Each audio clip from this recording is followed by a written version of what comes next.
it appears from the footage that's been seen that he said those remarks: the throats of the rioters should be cut. We need to get rid of them all. Um, the response has been pretty swift. He was suspended by the Labour Party. He's a councillor in Dartford. And also the Metropolitan Police, as you say, have now arrested him on very serious charges. A councillor suspended by Labour for allegedly calling for the throats of far-right protesters to be cut has been arrested. Ricky Jones, who represents a borough in Dartford and Kent, accused of making the comments at a demo in East London last night. He's being held on suspicion of encouraging murder and for an offence under the Public Order Act. The Metropolitan Police Service has posted details of the arrest on X, formerly known as Twitter, which includes a video appearing to show the incident. We've got children and women using those trains, destroying the summer holidays. They are disgusting, nasty bastards, and we need to cut all their throats and get rid of them all. I just want to say thank you all. I'm going to leave it now. And free, free, Palestine, free, Palestine.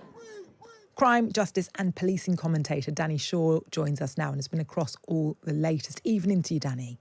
Hi, Ryan. Nice to be here. It's quite shocking to hear that audio. What can you tell us about the incident? Well, I mean, it appears that, Ricky Jones was caught on a video addressing, a large group of people in Walthamstow last night. I mean, it was an incredible turnout of people protesting against the far right, and essentially sort of sending a strong message to those who launched this sort of anti-immigration, anti-migrant campaign of violence over the past few days. Took a microphone, and it appears from the footage that's been seen that he said those remarks: the throats of the rioters should be cut. We need to get rid of them all. The response has been pretty swift. He was suspended by the Labour Party. He's a councillor in Dartford. And also the Metropolitan Police, as you say, have now arrested him on very serious charges. He hasn't been charged yet. I'm sure he'll be questioned. And then a decision will be made. But I think it's interesting that the Met has acted very quickly. I suppose it's a sort of counter to the accusations that there's some kind of two-tier justice going on, with people on the far right treated differently from the counter protesters, because of this sort of very firm action that's been taken. But it's also a warning to anyone who makes these sorts of comments, whether it's online or offline, that you're going to face very swift action. There may be other occasions when you might escape the glare of publicity. You might go under the radar, but not at the moment, not in this kind of atmosphere where it's sort of febrile atmosphere when emotions are running very high. And also to point out, Ray, that a 55-year-old woman from near Chester has been arrested by Cheshire police on suspicion of publishing written material to stir up racial hatred and also issue false communications. That's in regard to an alleged social media post.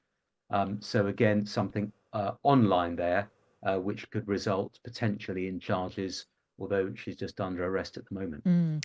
Meanwhile, Prime Minister Keir Starmer's hosted another Cobra meeting today, the third this week. What's been the outcome of that? Well, I think the meeting has just been taking place, but I think the message will be, there must be no let up. Clearly, last night, the violence that had been expected and feared did not materialize. All these large counter demonstrators with a very defiant message, essentially kept the sort of far right at bay. And I think the message will be there must be no let up. There are concerns about more events planned tonight and potentially over the weekend. The policing must remain, intense and in large numbers and agile and swift. And the sentencing hearings must continue to send out the message that people won't get away with it. And I'm sure that will be the message that Keir Starmer and the Home Secretary Yvette Cooper, with whom I worked before the election, that is, I'm sure, the message that they will want to deliver. And I'm sure it'll be echoed by police as well. The number of arrests is now nearing 500, and that number is expected to continue to rise, according to police. What picture is being painted so far of the far right in this country from the sentencing? Well, the sentencing has been very swift, and it's been, pretty harsh sentences, and that has been necessary in order to send a deterrent message. But the picture of the sort of the people who are being picked up, um, is that some of them are clearly being swept along with it. I mean, we've had here today a man, 69-year-old man, the oldest man so far, I think, charged, who's been sentenced to 2 years and 8 months in prison for violent disorder. William Nelson Morgan. He was a retired welder, and he appears to have got caught up in these protests. I think he was potentially drunk, and he sort of felt that he was in a large crowd, and therefore became disinhibited, in the words of the judge. And the judge commented, "Very sad indeed to see someone of your age and character in the dock of a Crown Court, but he played an active part in the disturbances. Whether or not he's a member of a far right group, I don't know. Whether he has sympathies, it's kind of irrelevant in a way. He got caught up in it, and he's now facing a very long prison sentence. And I think there will be others, in a similar vein, also sentenced. In terms of the figures, we've got some figures in from PA Media, the Press Association, saying that most of those who have been charged, out of 147 charged that they analysed, around 3/4 are either 40 or younger, and over a quarter of them are under the age of 21. So it's mainly young people and mainly young men who have been charged so far. That's probably in keeping with the general population of offenders, I would say. So unusual to see a 69-year-old man being caught up, but it shows that everyone is there, and it doesn't matter who they are; they will be subject to stiff sentences. Yeah.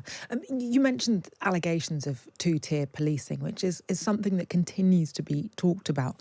Let's just compare where we are currently at in terms of sentencing with the 2011 riots. How do the sentences compare so far? Well, look, I think it's quite early to make comparisons, because we've had, a few dozen, I think, sentences handed down. Compared to 2011, there were over 3,000 arrests, over 2,000 people were convicted within sort of the following 12 months.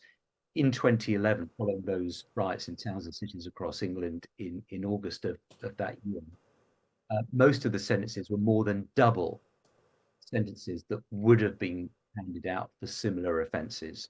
So that gives you an idea. And out of those people who were sentenced, the vast majority have previous convictions. About 4 out of 5 of those sentenced. Now, it's, I think, too early to make comparisons. All you can say is that sentences are being handed down swiftly. In the main, they are prison sentences, and that tallies with what we saw in 2011.